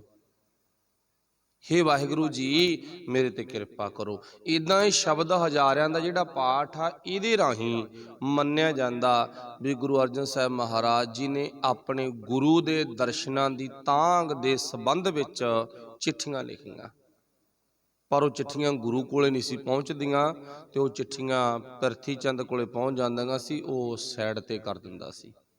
ਤੇ ਪਰ ਇੱਕ ਦਿਨ ਚਿੱਠੀਆਂ ਭੇਜਣ ਵਾਲਾ, ਸੁਨੇਹਾ ਲਾਉਣ ਵਾਲਾ ਜਿਹੜਾ ਵਿਅਕਤੀ ਆ ਨਾ, ਉਹਨੂੰ ਪੰਜਵੇਂ ਪਾਤਸ਼ਾਹ ਨੇ ਪੁੱਛਿਆ ਸੀ ਵੀ ਤੂੰ ਚਿੱਠੀ ਫੜਾਉਣਾ ਕਿਹਨੂੰ ਆ? ਉਹ ਕਹਿੰਦਾ ਪ੍ਰਿਥੀ ਚੰਦ ਨੂੰ। ਅੱਜ ਉਹਨੂੰ ਨਹੀਂ ਫੜਾਉਣੀ, ਅੱਜ ਸਿੱਧੀ ਗੁਰੂ ਕੋਲੇ ਪੇਸ਼ ਕਰਨੀ ਆ। ਇੱਥੋਂ ਪ੍ਰਿਥੀ ਚੰਦ ਦਾ ਪਾਜ ਵੀ ਉਗੜ ਗਿਆ ਵੀ ਬੇਈਮਾਨ ਆ, ਰਸਤੇ 'ਚ ਹੀ ਕਿਸੇ ਦਾ ਸੁਨੇਹਾ ਖਤਮ ਕਰ ਦਿੰਦਾ ਗਾ। ਤੇ ਇੱਥੇ ਸਾਨੂੰ ਇਹ ਵੀ ਅੱਜ ਦੀ ਬਾਣੀ ਦੇ ਨਾਲ ਮਿਲਵੀਂ ਸਿੱਖਿਆ ਮਿਲਦੀ ਆ ਵੀ ਸਾਡੇ ਅੰਦਰ ਵੀ ਐਸੀ ਗੁਰੂ ਦੇ ਪ੍ਰਥਾਏ ਤਾਂਘ ਬਣ ਜਾਵੇ, ਸਾਡੇ ਅੰਦਰ ਵੀ ਬਣ ਜਾਵੇ। ਅਸੀਂ ਵੀ ਗੁਰੂ ਨੂੰ ਨਾ ਸੁਨੇਹੇ ਲਾਈਏ, ਚਿੱਠੀਆਂ ਪਾਈਏ, ਅੰਦਰੋਂ ਮੈਸੇਜ ਪਾਈਏ ਵੀ ਪਾਤਸ਼ਾਹ ਤੂੰ ਸਾਨੂੰ ਕਦੋਂ ਮਿਲੇਗਾ, ਕਬ ਗਲ ਲਾਭ ਹੋਗੇ, ਮੈਨੂੰ ਕਿੱਦੇ ਗਲ ਲਾਵੇਂਗਾ। ਕਦੇ ਸਾਡੇ ਜੀਵਨ ਚੋਂ, ਸਾਡੇ ਗਲੇ ਚੋਂ, ਸਾਡੇ ਹਿਰਦੇ ਚੋਂ ਇਹ ਆਵਾਜ਼ ਆ ਜਾਵੇ, ਮੋਹੇ ਰਹਿਣ ਨਾ ਵਿਹਾਵੈ, ਨੀਂਦ ਨਾ ਆਵੈ, ਮੈਨੂੰ ਨੀਂਦ ਨਹੀਂ ਆਉਂਦੀ ਪਾਤਸ਼ਾਹ, ਮੇਰੀਆਂ ਅੱਖਾਂ ਨਾ ਤਰਸਦੀਆਂ ਨੇ। ਸੱਚ ਆ। ਕਿਹੜੀ ਗੱਲ ਆ? ਵੀ ਅੱਖਾਂ ਨਾ ਸਾਡੀਆਂ ਠੇਕੇ ਤੇ ਜਾਣ ਤੇ ਤਰਸਦੀਆਂ ਹੋਣਗੀਆਂ, ਵੀ ਕਦੋਂ ਦਿਨ ਛਿਪੂ ਤੇ ਕਦੋਂ ਠੇਕੇ ਤੇ ਚੱਲੀਏ, ਤਾਂਘ ਹੈ। ਕਦੋਂ ਚਿੱਟੇ ਵਾਲਿਆਂ ਦੀ ਸੰਗਤ ਚ ਚੱਲੀਏ, ਤਾਂਘ ਹੈ। ਕਦੋਂ ਬਿਊਟੀ ਪਾਰਲਰਾਂ ਤੇ ਚੱਲੀਏ, ਤਾਂਘ ਹੈ ਕੋਈ ਮਿਲੇ। ਕਦੋਂ ਅਸੀਂ ਬੁਰੇ ਕੰਮਾਂ ਵਾਲੀ ਸੰਗਤ ਵਿੱਚ ਜਾਈਏ, ਕੁਸੰਗਤ ਜਿਹਨੂੰ ਆਪਾਂ ਕਹਿ ਦਈਏ, ਮਹਿਫਲ ਵਿੱਚ ਜਾਈਏ, ਕਦੋਂ ਜਾਈਏ? ਕਦੋਂ ਇਉਂ ਵੀ ਕਹਿ ਸਕਦੇ ਹਾਂ ਸੱਥ ਵਿੱਚ ਜਾਈਏ, ਤਾਂਘ ਹੈ। ਪਰ ਮਾਫ਼ ਕਰਨਾ, ਜੇ ਤਾਂਘ ਬਣੀ ਨਹੀਂ, ਜੇ ਗੁਰੂ ਨੂੰ ਅਸੀਂ ਕਹਿ ਨਹੀਂ ਸਕੇ ਵੀ ਵਾਹਿਗੁਰੂ ਜੀ ਜੇ ਸਾਡੇ ਅੰਦਰ ਤਾਂਘ ਨਹੀਂ ਬਣੀ ਤਾਂ ਇਸ ਗੱਲ ਦੀ ਨਹੀਂ ਬਣੀ, ਸਾਡੇ ਅੰਦਰ ਇਹ ਰੁਚੀ ਨਹੀਂ ਹੈ ਵੀ ਅਸੀਂ ਕਹਿ ਦਈਏ ਵਾਹਿਗੁਰੂ ਮਾਲਕ ਜੀਓ ਤੁਸੀਂ ਕਦੋਂ ਕਿਰਪਾ ਕਰੋਗੇ, ਮੈਨੂੰ ਆਪਣੇ ਚਰਨਾਂ ਦੇ ਨਾਲ ਜੋੜੋ। ਕਿੱਦੇ ਜੋੜੋਗੇ ਮੈਨੂੰ, ਕਿੱਦੇ ਆਵਾਜ਼ ਮਾਰੋਗੇ, ਕਬ ਗਲ ਲਾਵੋਗੇ, ਕਿੱਦੇ ਗਲ ਲਾਵੋਗੇ ਮੈਨੂੰ। ਉਹ ਆਪਾਂ ਸੁਣ ਲਿਆ ਨਾ ਵੀ ਸਾਡੇ ਅੰਦਰ ਤਾਂਘ ਹੈ ਬੁਰੀਆਂ ਸੰਗਤਾਂ ਦੀ, ਮਹਿਫਲਾਂ ਦੀ, ਨਸ਼ਿਆਂ ਦੀ, ਵਿਕਾਰਾਂ ਦੀ, ਇਹ ਤਾਂਘ ਹੈ। ਪਰ ਗੁਰੂ ਨੂੰ ਮਿਲਣ ਦੀ ਤਾਂਘ ਬਣਾਈਏ ਤਾਂ ਸਾਡਾ ਜੀਵਨ ਸੋਹਣਾ। ਤੇ ਇੱਥੇ ਜਿਹੜੀ ਵਿਚਾਰ ਚੱਲ ਰਹੀ ਆ, ਕਬ ਘਰ ਆਵੈ ਰੀ, ਹੇ ਵਾਹਿਗੁਰੂ ਜੀ ਮੇਰੇ ਹਿਰਦੇ ਰੂਪੀ ਘਰ ਵਿੱਚ ਤੂੰ ਕਦੋਂ ਆਵੇਂਗਾ। ਫਿਰ ਪਾਤਸ਼ਾਹ ਜੀ ਕਹਿੰਦੇ ਨੇ ਸੁਣੋ ਸਹੇਰੀ, ਸਹੇਰੀ ਤੋਂ ਭਾਵ ਸਹੇਲੀ, ਸੁਣੋ ਸਹੇਰੀ ਸੀਸ ਧਰ ਲਾਲਣ ਮੋਹੇ ਮਲਾਵੋ। हे ਮੇਰੇ ਲਾਲ, ਮੇਰੇ ਮਾਲਕ ਜੀ ਮੈਨੂੰ ਮਿਲਾ ਲਓ ਤੁਸੀਂ। ਹੁਣ ਤਾਂ ਮੇਰੀਆਂ ਸਹੇਲੀਆਂ ਨੇ ਵੀ ਮੈਨੂੰ ਤਰੀਕਾ ਦੱਸਤਾ ਵੀ ਤੂੰ ਬੋਲੀ ਚੱਲ, ਆਪੀ ਭੁਲਾਊ ਉਹ। ਦੇਖੋ ਕਿੰਨੀਆਂ ਚੰਗੀਆਂ ਸਹੇਲੀਆਂ ਨੇ, ਜਾਣੀ ਕਿ ਦੋਸਤ ਕਹਿ ਲਓ, ਮਿੱਤਰ ਕਹਿ ਲਓ, ਸੱਜਣ ਕਹਿ ਲਓ, ਕਿਹੜੇ ਜਿਨ੍ਹਾਂ ਨੇ ਤਰੀਕਾ ਦੱਸਿਆ ਵੀ ਮਾਲਕ ਨੂੰ ਮਿਲਣ ਦਾ ਤਰੀਕਾ ਆ ਕਿਹੜਾ, ਗੁਰੂ ਦੀ ਸੰਗਤ ਵਿੱਚ ਜਾਇਆ ਕਰ, ਤਰਲਾ ਕਰਿਆ ਕਰ, ਮਿਹਨਤ ਕਰਿਆ ਕਰ, ਕਰ ਮਿਹਨਤ ਕਰ ਜੋਦੜੀ। ਬੇਨਤੀ ਕਰ ਰਹੇ ਨਾ, ਜੋ ਦਿਸੈ ਗੁਰ ਸਿਖੜਾ ਤਿਸ ਨਿਵ ਨਿਵ ਲਾਗੂ ਪਾਏ ਜੀਓ। ਦੇਖੋ ਕਿੱਡੀ ਵੱਡੀ ਬਖਸ਼ ਕੀਤੀ ਮਾਲਕ ਜੀ, ਮੇਰੀਆਂ ਸਹੇਲੀਆਂ ਨੇ ਦੱਸਤਾ ਮੈਨੂੰ ਇਹ ਪੁਆਇੰਟ। ਉਹ ਸਹੇਲੀ ਸਾਡੀ ਕੌਣ ਆ, ਗੁਰੂ ਅਰਜਨ ਸਾਹਿਬ ਮਹਾਰਾਜ। ਉਹ ਸਹੇਲੀ ਸਾਡੀ ਕੌਣ ਆ, ਜਾਣੀ ਕਿ ਮਿੱਤਰ ਸਾਡਾ ਕੌਣ। ਇੱਥੇ ਜ਼ਿਕਰ ਸਹੇਲੀ ਦਾ, ਸਹੇਲੀ ਮੀਨਜ਼ ਦੋਸਤੀ ਹੁੰਦਾ, ਮਿੱਤਰ ਹੁੰਦਾ, ਤੇ ਚਾਹੇ ਉਹ ਭੈਣ ਦੇ ਸੰਬੰਧੀ ਗੱਲ ਆ ਤੇ ਚਾਹੇ ਵੀਰ ਦੇ ਸੰਬੰਧੀ ਗੱਲ ਆ, ਪਰ ਆਪਾਂ ਸਮਝਣਾ ਦੋਨੇ ਤਰ੍ਹਾਂ ਨਹੀਂ ਹੁੰਦਾ ਹੈਗਾ। ਇਹਨੂੰ ਮਜ਼ਾਕ ਦਾ ਪਾਤਰ ਨਹੀਂ ਬਣਾਉਣਾ ਵੀ ਗੱਲ ਸਹੇਲੀ ਦੀ ਆ, ਨਾ ਨਾ ਨਾ। ਫਿਰ ਕੀ ਹੋ ਗਿਆ, ਸਾਡੀ ਦੁਨੀਆ ਦਾ ਬਚਨ ਆ, ਜੇ ਕਹੇ ਤਾਂ ਕੀ ਆ। ਪਰ ਪਾਤਸ਼ਾਹ ਜੀ ਇੱਥੇ ਕਹਿੰਦੇ ਨੇ ਆਪਣੇ ਉਹ ਮਿੱਤਰ ਕਿੰਨੇ ਚੰਗੇ ਨੇ ਜਿਨ੍ਹਾਂ ਨੇ ਸਾਨੂੰ ਉਸ ਵਾਹਿਗੁਰੂ ਜੀ ਦੇ ਨਾਲ ਮਿਲਣ ਦਾ ਤਰੀਕਾ ਦੱਸਤਾ ਵੀ ਆਹ ਤਰੀਕਾ ਭਾਈ। ਗੱਲ ਦੂਜੀ ਇਹ ਵੀ ਆ ਵੀ ਜਿਹੜਾ ਸਾਡਾ ਮਿੱਤਰ ਆ, ਸਾਡਾ ਦੋਸਤ ਆ, ਉਹ ਤਰੀਕਾ ਸਹੀ ਦੱਸਦਾ, ਉਹ ਗੁਰੂ ਆ, ਉਹ ਸ਼ਬਦ ਆ, ਉਹ ਗੁਰੂ ਗ੍ਰੰਥ ਸਾਹਿਬ ਮਹਾਰਾਜ ਜੀ ਦੀ ਵਿਚਾਰਧਾਰਾ ਸਾਡਾ ਮਿੱਤਰ ਆ। ਸੁਣੋ ਸਹੇਰੀ ਮਿਲਣ ਬਾਤ ਕਹੂੰ, हे ਵਾਹਿਗੁਰੂ ਜੀ ਮੈਨੂੰ ਮੇਰੀਆਂ ਸਹੇਲੀਆਂ ਨੇ ਨਾ ਇੱਕ ਬਾਤ ਦੱਸੀ ਆ। ਕਿਹੜੀ, ਕਹਿੰਦੇ ਉਹ ਆਹ ਤਰੀਕੇ ਦੇ ਨਾਲ ਮਿਲ ਸਕਦਾ। ਕਿਹੜੇ ਤਰੀਕੇ ਦੇ ਨਾਲ, ਜਿਹੜਾ ਤਰੀਕਾ ਇੱਥੇ ਪਾਤਸ਼ਾਹ ਨੇ ਲਿਖਿਆ ਗਾ, ਸਗਰੋ ਆਹਾਂ ਮਟਾਵੋ। ਸਗਰੋ ਤੋਂ ਭਾਵ ਸਾਰਾ, ਆਹਾਂ ਤੋਂ ਭਾਵ ਅਹੰਕਾਰ, ਮਟਾਵੋ ਤੋਂ ਭਾਵ ਮੇਟ ਕੇ, ਜਾਣੀ ਕਿ ਆਪਣੀ ਜ਼ਿੰਦਗੀ ਚੋਂ ਹੰਕਾਰ ਨੂੰ ਖਤਮ ਕਰਕੇ ਫਿਰ ਤੂੰ ਮਾਲਕ ਨੂੰ ਮਿਲ ਸਕਦਾ। ਹੰਕਾਰ ਨੂੰ ਖਤਮ ਕਰਨ ਤੋਂ ਭਾਵ ਕੀ ਹੈ, ਮਤਲਬ ਇਹ ਆ ਵੀ ਸਾਡੇ ਜੀਵਨ ਦੇ ਵਿੱਚ ਕੋਈ ਬੁਰਾਈ ਨਾ ਹੋਵੇ। ਬੁਰਾਈ ਤੋਂ ਭਾਵ ਵੀ ਹੰਕਾਰੀ ਮਤ ਨਾ ਹੋਵੇ, ਆਕੜ ਵਾਲਾ ਪੱਖ ਨਾ ਹੋਵੇ, ਜਿੰਨਾ ਕੁ ਹੋਵੇ ਤੇ ਨਿਮਰਤਾ ਦਾ ਹੋਵੇ। ਇੱਕ ਬੜੀ ਪਿਆਰੀ ਗੱਲ ਚੇਤੇ ਆ ਗਈ, ਕਹਿੰਦੇ ਨਾ ਕੋਈ ਗੁਰਸਿੱਖ ਸੀ, ਵੈਸੇ ਚਲੋ ਸਾਡਾ ਇਤਿਹਾਸ ਆ ਤੇ ਪੜ੍ਹੇ ਲਿਖੇ ਤੋਂ ਭਾਵ ਕੀ ਆ, ਕਈ ਵਾਰ ਨਾ ਆਪਾਂ ਸਮਝ ਜਾਂਦੇ ਹਾਂ ਵੀ ਦੁਨਿਆਵੀ ਪੜ੍ਹਾਈ ਦੀ ਗੱਲ ਆ। ਪੜ੍ਹੇ ਲਿਖੇ ਤੋਂ ਭਾਵ ਹੁੰਦਾ ਸਿਆਣਾ। ਤੇ ਅੱਜ ਦੇ ਸਮੇਂ 'ਚ ਤਾਂ ਅਨਪੜ੍ਹਤਾ ਬਹੁਤ ਘੱਟ ਆ ਗਈ, ਪਰ ਜੇ ਦੇਖਿਆ ਜਾਵੇ ਅਨਪੜ੍ਹਤਾ ਘੱਟ ਆ, ਮੂਰਖਤਾ ਵੱਧ ਆ। ਅਨਪੜ੍ਹ ਨੂੰ ਤਾਂ ਆਪਾਂ ਮੂਰਖ ਕਹਿ ਦਿੰਦੇ ਆ ਆਮ ਹੀ ਵੀ ਅਨਪੜ੍ਹ ਆ ਯਾਰ, ਉਹ ਮੂਰਖਾਂ ਵਾਲੀਆਂ ਗੱਲਾਂ ਕਰੀ ਝੱਖ ਮਾਰੀ ਜਾਂਦਾ। ਪਰ ਜੇ ਪੜ੍ਹਿਆ ਲਿਖਿਆ ਮੂਰਖ ਹੋਵੇ ਫੇਰ ਤਾਂ ਗੜਬੜ ਆ ਨਾ।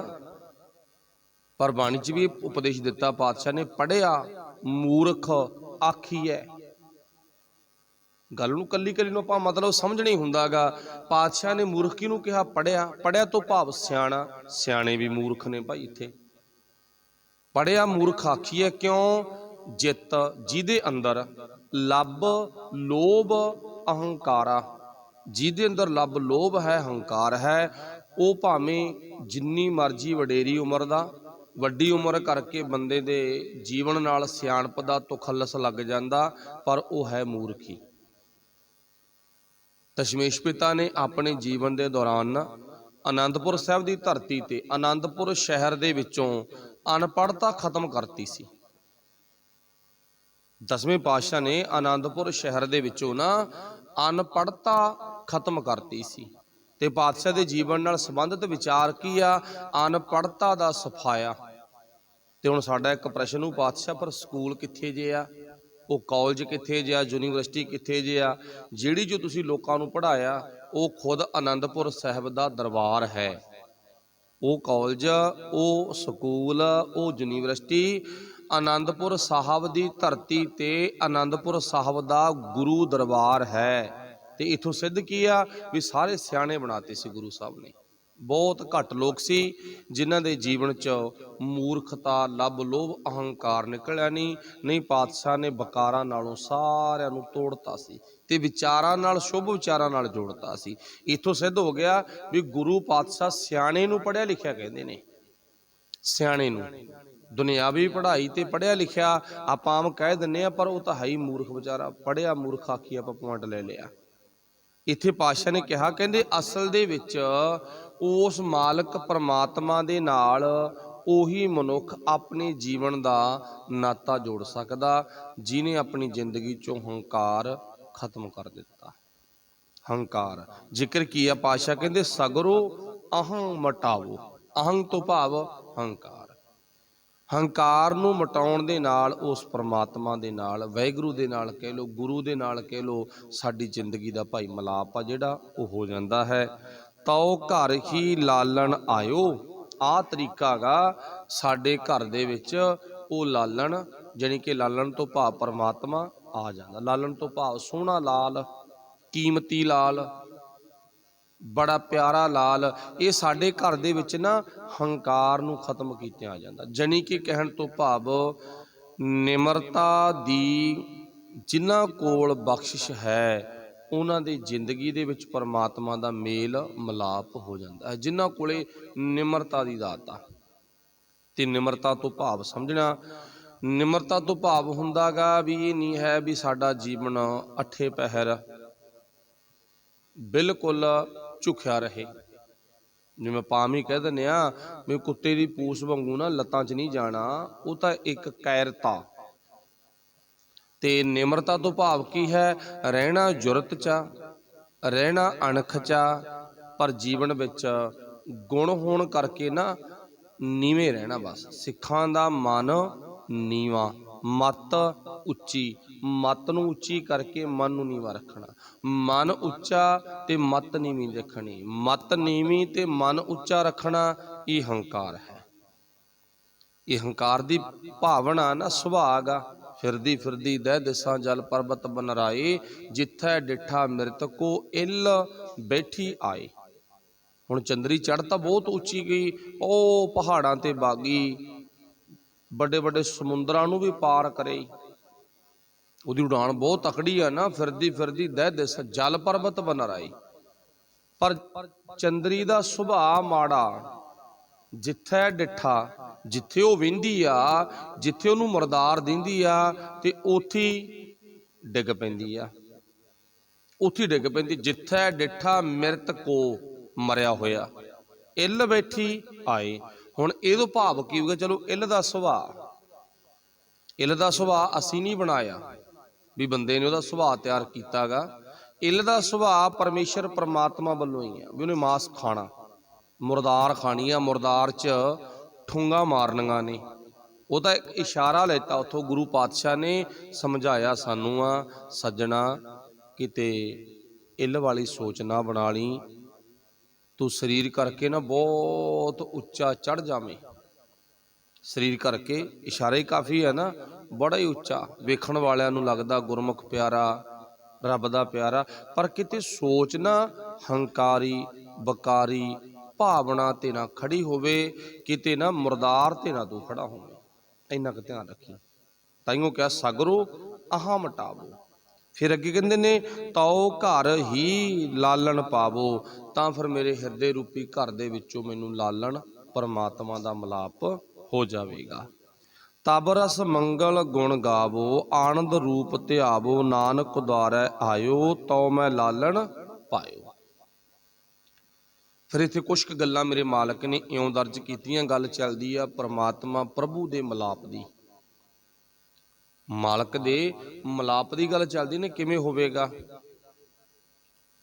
फिर पातशाह ने अगे लिखिया गा, कहते तब रस मंगल गुण गावो, रस प्राप्त कर करके ਉਹ परमात्मा ਦੇ खुशी ਦੇ गीत गाया कर। मंगल तो भाव खुशी, खुशी ਦੇ गीत गा। मंगल गावो आनंद रूप ध्यावो, आनंद विच भिज के, जानी कि स्वाद लै लैके, जिवें आपां आम ही कह दिंदे भी रोटी नूं ना चिथ चिथ के खाना चाहिदा, स्वाद प्राप्त कर करके। असल दे विच तां उही भोजन साडे शरीर नूं लाभदायक है, जिहड़ा टका दे विच चिथ चिथ के मनुख छकदा है। ते उदां सिद्धड़ सिद्धा अंदर सुੱਟਣਾ भोजन काहल दे विच, ਉਹ ਤਾਂ ਸਾਰੇ ਆਪਾਂ ਨੂੰ पता भी रोगां दी बीमारी दी जड़ बन जांदा हैगा। चलो वाहिगुरू भला करे। इत्थे पातशाह जी कहंदे ना आनंद रूप ध्यावो, परमात्मा नूं ध्याउण दे लई तेरे कोले आसा पासा आनंदमई होना चाहिए। आसे पासे तो भाव की है, ये नहीं भी अपना घर छड्ड के आपां हुण किते होर जाना, उत्थे आनंदमई जगह ते जाके बैठांगे, कलरी च बैठांगे, किसी मैदानी थां दे विच आसे पासे साफ सुथरी थां च बैठांगे। नहीं, साफ सफाई तो भाव की है, ये गल नूं समझना। मतलब साफ सफाई तो भाव यह है भी साडे जीवन च कोई बुराई सानू तंग ना करती होवे।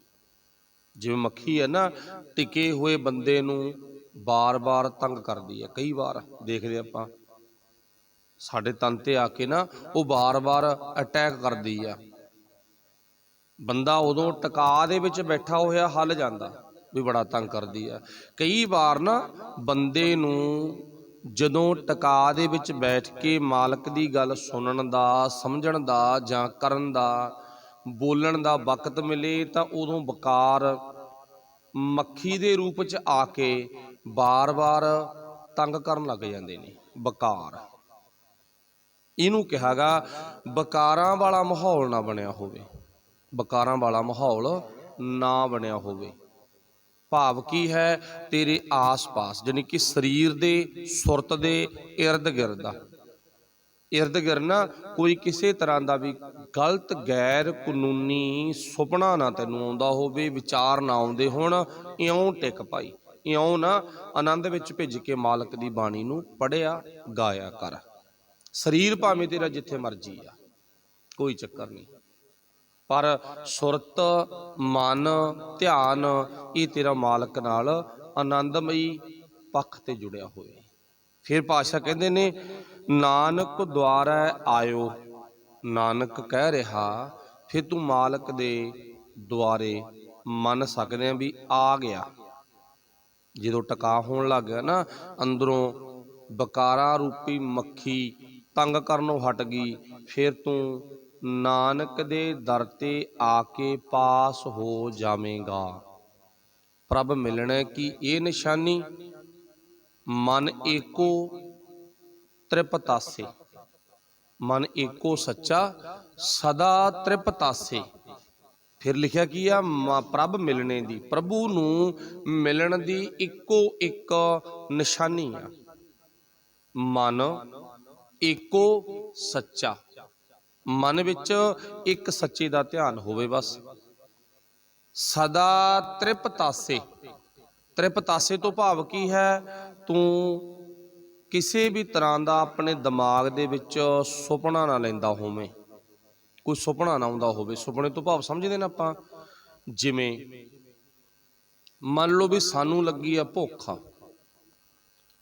ते पहला सानू सुनेहा लाता किसी परिवार ने भी, पहला ना जो साडे घर दा जां गुरु नानक दे घर दा समागम आ, उहदे संगत विच जाके भाई तुसीं बैठ जाओ ते उस तो बाद तुहानूं भोजन छकावांगे।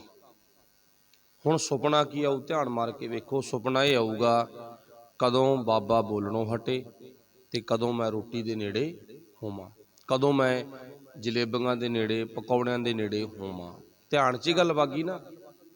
हुण यही गल आपां उल्टवें रूप दे विच लैके जानी आ।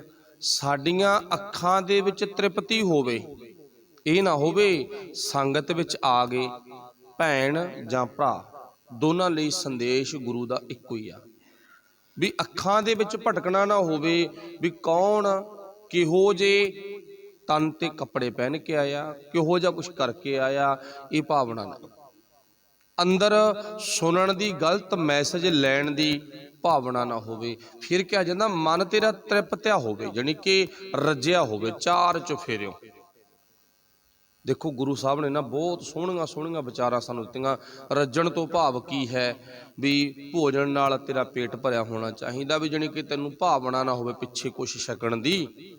ਅੱਖਾਂ ਰੱਜੀਆਂ ਹੋਣ, ਕੰਨ ਰੱਜੇ ਹੋਣ, ਤੇਰੇ ਕਰਮ ਇੰਦਰੇ, ਗਿਆਨ ਇੰਦਰੇ, ਜਾਣੀ ਕਿ ਮੈਂ ਕੱਲੀ ਕੱਲੀ ਗੱਲ ਦਾ ਜ਼ਿਕਰ ਨਹੀਂ, ਸਾਰੇ ਪੱਖਾਂ ਤੋਂ ਇੱਕੋ ਹੀ ਗੱਲ ਕਹਿ ਦਈਏ, ਰੱਜਿਆ ਹੋਵੇਂ ਤੂੰ, ਗੱਲ ਖਤਮ ਆ ਬਸ।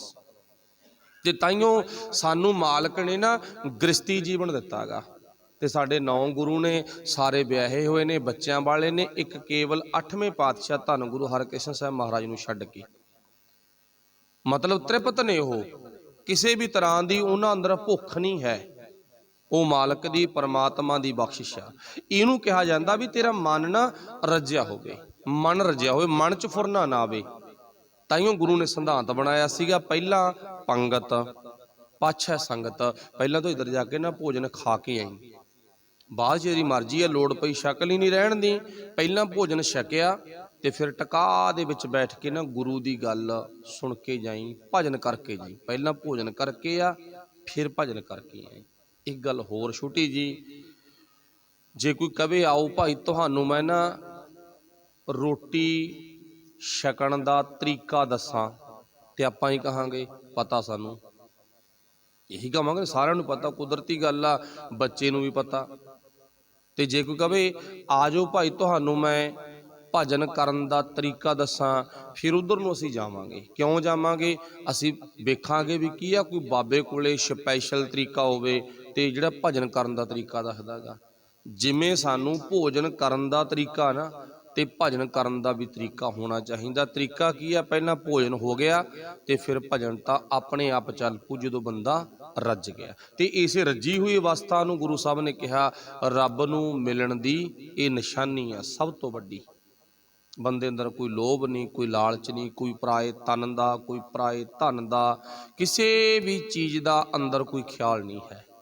ਠੀਕ ਹੈ ਨਾ? ਤੇ ਨਹੀਂ ਅੱਜ ਦਾ ਹੁਕਮਨਾਮਾ ਤੁਸੀਂ ਸਾਰੇ ਪੜ੍ਹ ਕੇ ਆਈ ਰਹੇ ਹੋ। ਮਨ ਰੇ ਕੌਣ ਕੁਮਤ ਤੈ ਲੀਨੀ, ਪਰਦਾਰਾ ਨਿੰਦਿਆ ਰਸ ਰਚਿਓ, ਰਾਮ ਭਗਤ ਨੇ ਕੀਨੀ। ਹੈ ਨਾ? ਵੀ ਪਰਮਾਤਮਾ ਪਰਮੇਸ਼ਰ ਦੀ ਭਗਤੀ ਭਾਈ ਤੂੰ ਕੀਤੀ ਨਹੀਂ, ਉਹ ਮਨਾ ਮੇਰਿਆ ਕਿਹੜੇ ਪੁੱਠੇ ਕੰਮਾਂ ਦੇ ਵਿੱਚ ਫਸ ਚੁੱਕਿਆਂਗਾ।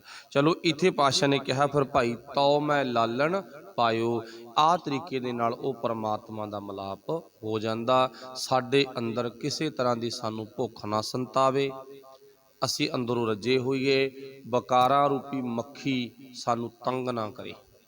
ਬਾਹਰੀ ਤੌਰ ਤੇ ਮੱਖੀ ਇੱਕੋ ਹੀ ਕਮਰੇ 'ਚ ਹੋਵੇ ਨਾ, ਤੰਗ ਕਰਦੀ ਹੈ ਸਾਰਿਆਂ ਨੂੰ, ਕਦੇ ਕਿਸੇ ਦੇ ਤਨ ਤੇ ਜਾ ਕੇ ਅਟੈਕ ਕਰ ਰਹੀ ਆ।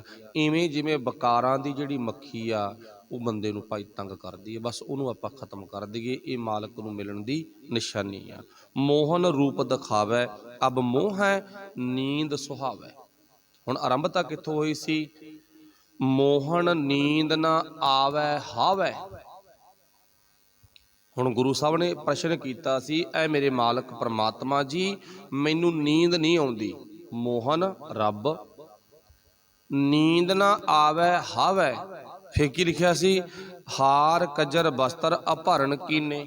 ਨੀਂਦ ਨਾ ਆਉਣ ਦੇ ਆਪਾਂ ਸਾਰਾ ਪਿੱਛੇ ਸੁਣ ਚੁੱਕੇ ਹਾਂ, ਦੁਬਾਰਾ ਮੈਂ ਰਿਪੀਟ ਕਰਨ ਲੱਗਿਆਗਾ ਵੀ ਨੀਂਦ ਨਾ ਆਉਣ ਦੇ ਕੁਛ ਕਾਰਨ। ਸਭ ਤੋਂ ਪਹਿਲਾ ਕਾਰਨ ਵੀ ਤੈਨੂੰ ਟੈਨਸ਼ਨ ਆ ਭਾਈ, ਕੋਈ ਬੰਦਾ ਕਹਿੰਦਾ ਨਾ ਹੈ ਹੀ ਨਹੀਂ, ਫਿਰ ਤੇਰੇ ਕੋਲੇ ਚੱਜ ਦਾ ਮੰਜਾ ਬਿਸਤਰਾ ਨਹੀਂ ਹੋਣਾਗਾ, ਨਾ ਤੈਨੂੰ ਕੋਈ ਭੁੱਖ, ਕਈ ਵਾਰ ਭੁੱਖ ਦੇ ਦੁੱਖ ਵਿੱਚ ਵੀ ਨੀਂਦ ਨਹੀਂ ਆਉਂਦੀ, ਬੰਦਾ ਭੁੱਖਾ ਹੋਵੇ ਫਿਰ ਵੀ ਨੀਂਦ ਆਉਂਦੀ। ਅੱਛਾ, ਦੂਜਾ ਕਾਰਨ ਜ਼ਿਆਦਾ ਖਾ ਲੇ ਫਿਰ ਵੀ ਉਛਲ ਵੱਟੇ ਲਈ ਜਾਂਦਾ, ਫਿਰ ਵੀ ਨੀਂਦ ਆਉਂਦੀ।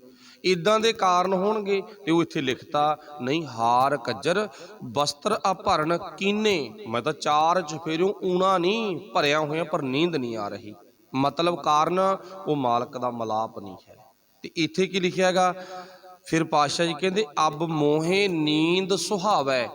ਜਿੰਨੀਆਂ ਵਿਚਾਲੜੀਆਂ ਸੀ ਨਾ ਉੱਤਰ ਵਾਲੀਆਂ ਗੱਲਾਂ, ਉਹ ਆਪਾਂ ਸਾਰੀਆਂ ਸੁਣ ਲਈਆਂ। ਸ਼ਾਬਾਸ਼ੇ ਜੇ ਆਪਾਂ ਪੂਰੇ ਧਿਆਨ ਦੇ ਨਾਲ ਸੁਣੀਆਂ ਨੇ। ਤੇ ਫਿਰ ਪਾਤਸ਼ਾਹ ਜੀ ਕਹਿੰਦੇ ਹੁਣ ਮੈਨੂੰ ਨੀਂਦ ਆ ਗਈ। ਮੋਹੇ ਮੈਨੂੰ, ਹੁਣ ਮੈਨੂੰ ਨਾ ਨੀਂਦ ਸੁਹਾਵੈ, ਨੀਂਦ ਸੋਹਣੀ ਲੱਗਣ ਲੱਗ ਗਈ ਤੇ ਚੰਗੀ ਨੀਂਦ ਆਉਣ ਲੱਗ ਗਈ। ਜਾਣੀ ਕਿ ਮੈਂ ਨਾ ਅੰਦਰੋਂ ਸ਼ਾਂਤ ਹੋ ਗਿਆ, ਟਿਕ ਗਿਆ, ਬਿਲਕੁਲ ਸ਼ਾਂਤ। ਹੁਣ ਕੋਈ ਕਲਪਨਾ ਕਿਸੇ ਤਰ੍ਹਾਂ ਦੀ ਮੈਨੂੰ ਨਹੀਂ ਹੈ। ਸਭ ਮੇਰੀ ਤਿੱਖਾ ਬੁਝਾਨੀ, ਮੇਰੀ ਤੇ ਮਿਟੀ ਗਈ। ਮੈਨੂੰ ਤੇਰੇ ਮਿਟਾਉਣ ਦਾ ਤਰੀਕਾ ਦੱਸਦਾ ਵੀ ਇਉਂ ਇਉਂ ਬਕਾਰਾਂ ਦੀ ਮੱਖੀ ਤੋਂ ਬਚਣਾ, ਬਕਾਰੀ ਭਾਵਨਾ ਤੋਂ ਬਚਣਾ, ਇਉਂ ਇਉਂ ਭਾਈ ਆਪਾਂ ਹੰਕਾਰ ਤੋਂ, ਲੱਭ ਤੋਂ, ਲੋਭ ਤੋਂ ਬਚਣਾ ਗਾ। ਫਿਰ ਤੂੰ ਅੰਦਰੋਂ ਟਿਕ ਜਾਵੇਂਗਾ। ਅੰਦਰੋਂ ਟਿਕਣਾ, ਨੀਂਦ ਵਿੱਚ ਆਉਣਾ ਹੈ। ਅਬ ਮੈਂ ਸਹਿਜ ਸਮਾਨੀ, ਮਿੱਠੀ ਪਿਰਿਆ ਕਹਾਣੀ। ਮੇਰੀਆਂ ਸਹੇਲੀਆਂ ਨੇ, ਮੇਰੇ ਦੋਸਤਾਂ ਨੇ ਨਾ ਮੈਨੂੰ ਮਿੱਠੀ ਮਿੱਠੀ ਰੱਬ ਦੀ ਕਹਾਣੀ ਸੁਣਾਤੀ, ਤੇ ਉਹ ਕਹਾਣੀ ਸੁਣਨ ਤੋਂ ਬਾਅਦ ਮੈਂ ਟਿਕ ਗਿਆ। ਟਿਕ ਗਿਆ ਨਾ, ਉਹ ਰੱਬ ਦੀ ਕਹਾਣੀ। ਹਰ ਕੀਆਂ ਕਥਾ ਕਹਾਣੀਆਂ ਗੁਰਮੀਤ ਸੁਣਾਈਆਂ। ਇੱਥੇ ਦੁਨਿਆਵੀ ਕਹਾਣੀ ਨਹੀਂ, ਆ ਵਰਤਾਂ ਵਾਲੀ ਕਹਾਣੀ ਨਹੀਂ ਹੈ ਵੀ ਆਪਾਂ ਬਸ ਪਖੰਡ ਦੇ ਵਿੱਚ ਫਸੇ ਰਹੀਏ, ਦਿਨੇ ਭੁੱਖੇ ਰਹੀਏ ਜਾਂ ਰੱਜੇ ਰਹੀਏ। ਉਹ ਤਾਂ ਆਪਾਂ ਨੂੰ ਪਤਾ ਪਖੰਡ ਹੀ ਹੈਗਾ ਵੀ ਸੁਬਾਹ ਸੁਬਾਹ ਬਹੁਤ ਖਾ ਪੀ ਲੈਂਦੇ ਆਂਗੇ, ਫਿਰ ਸਾਰਾ ਦਿਨ ਪਖੰਡ ਕਰਨਾ, ਫਿਰ ਸ਼ਾਮ ਨੂੰ ਚੱਕ ਕੇ ਕੁੱਜੇ ਜੇ ਕਹਾਣੀ ਸੁਣਨ ਤੁਰ ਪੈਣਾ। ਚਲੋ ਮਾਫ਼ ਕਰਨਾ, ਵਾਹਿਗੁਰੂ ਤੁਹਾਡੇ ਤੇ ਬਖਸ਼ਿਸ਼ ਆ, ਤੁਸੀਂ ਇਸ ਜੰਜਾਲ ਚੋਂ ਨਿਕਲੇ ਹੋਏ ਹੋ। ਪਰ ਨਹੀਂ, ਬਹੁਤੇ ਪਿੰਡਾਂ 'ਚ ਤਾਂ ਨਾ ਗੁਰੂ ਘਰਾਂ 'ਚ ਵੀ ਆਹ ਕਹਾਣੀਆਂ ਸੁਣਾਈਆਂ ਜਾਂਦੀਆਂ ਨੇ, ਬਹੁਤੇ ਪਿੰਡਾਂ 'ਚ। ਇੱਕ ਗੱਲ ਮੇਰੇ, ਚਲੋ ਸਾਰਿਆਂ ਦੀ ਆਪਣੀ ਨਾ ਹੱਕ ਬਣਦਾ, ਗੁਰੂ ਘਰ ਇੱਕ ਵਿਅਕਤੀ ਦਾ ਨਹੀਂ ਗਾ, ਗੁਰੂ ਘਰ ਸਭ ਦਾ ਆਪਾਂ ਆਮ ਹੀ ਕਹਿੰਦੇ ਸਾਂਝਾ ਗਾ। ਜੇ ਗੁਰੂ ਘਰ ਸਭ ਦਾ ਸਾਂਝਾ ਤਾਂ ਸਿਧਾਂਤ ਵੀ ਸਭ ਦਾ ਸਾਂਝਾ ਗਾ। ਤੇ ਸਿਧਾਂਤ ਦੀ ਗੱਲ ਕੋਈ ਆਜ਼ਾਦ ਬੰਦਾ ਵੀ ਕਰ ਸਕਦਾ, ਜਿਹੜਾ ਮਤਲਬ ਕਿ ਇਸ ਦਾਇਰੇ ਵਿੱਚ ਨਹੀਂ ਹੈ, ਬਾਹਰੋਂ ਕਰ ਸਕਦਾ। ਤੇ ਸਿਧਾਂਤ ਦੀ ਗੱਲ ਜਿਹੜਾ ਨਾਨਕ ਦੇ ਘਰ ਵਿੱਚ ਹੈ, ਉਹਦਾ ਵੀ ਹੱਕ ਬਣਦਾ ਕਰਨ ਦਾ, ਸਿਧਾਂਤ ਦੀ ਗੱਲ। ਤੇ ਸਿਧਾਂਤ ਕੀ ਹੁੰਦਾ? ਰੱਬ ਲੱਗਦੀ ਗੱਲ, ਜਿਵੇਂ ਆਪਾਂ ਆਮ ਹੀ ਕਹਿੰਦੇ ਵੀ ਰੱਬ ਲੱਗਦੀ ਗੱਲ ਜੀ ਕਰ, ਜਿਹੜੀ ਜਚਦੀ ਹੋਵੇ ਗੱਲ। ਤੇ ਜਚਦੀ ਗੱਲ ਕੀ ਆ? ਜੋ ਨਾਨਕ ਦੇ ਘਰ ਵਿੱਚ ਹੋਣਾ ਚਾਹੀਦਾ ਉਹ ਹੋਵੇ, ਜੋ ਨਹੀਂ ਹੋਣਾ ਚਾਹੀਦਾ ਉਹ ਨਹੀਂ ਹੋਣਾ ਚਾਹੀਦਾ। ਉਹਦੇ ਪ੍ਰਥਾਏ ਸਟੈਂਡ ਵੀ ਹੋਣਾ ਜ਼ਰੂਰੀ ਆ।